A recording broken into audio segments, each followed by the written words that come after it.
Well, many people turned to religion to help them cope in the days after the 9/11 attacks, and some even chose new faiths, including Islam. That may be no surprise, since a quarter of the estimated 6 million Muslims in the United States are converts. Delia Gallagher looks at two people who chose that path.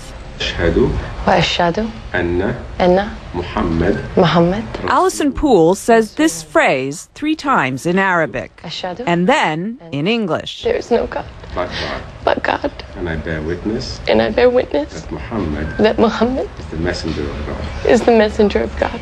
And her conversion ceremony is complete. She's now a Muslim. Moments later, she'll marry Sammy and become Allison El Gamal.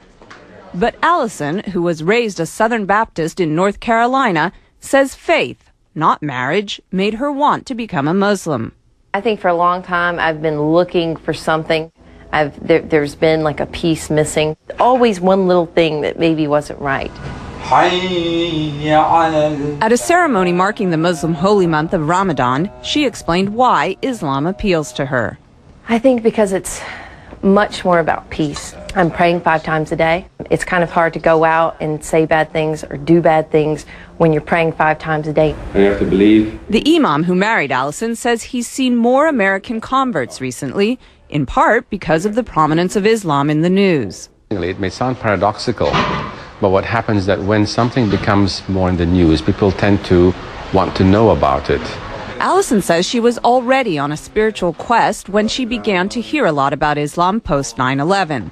Barbara Cardebuke, another recent Muslim convert, says 9/11 also played a part in her conversion. After 9/11, I thought this is the time when people really have to start looking for real answers to get away from everybody fighting back and war. You have to start looking towards God. Barbara says through Islam she found a one-on-one relationship with God she was unable to find as a Roman Catholic. I always felt when you go to church you're praying to Jesus or you're doing Hail Marys. You're not, I used to think, well, where's God? She says her family has been mostly supportive of her conversion.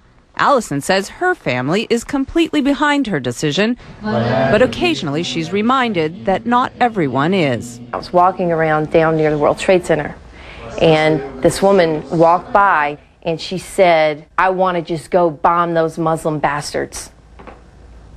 And I heard her say it, and it really struck me, because I was like, you know what, that's me. This is something that's brought me a peace that I've never known. And it's still so misunderstood.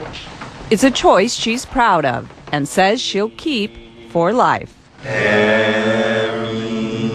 Delia Gallagher, CNN News.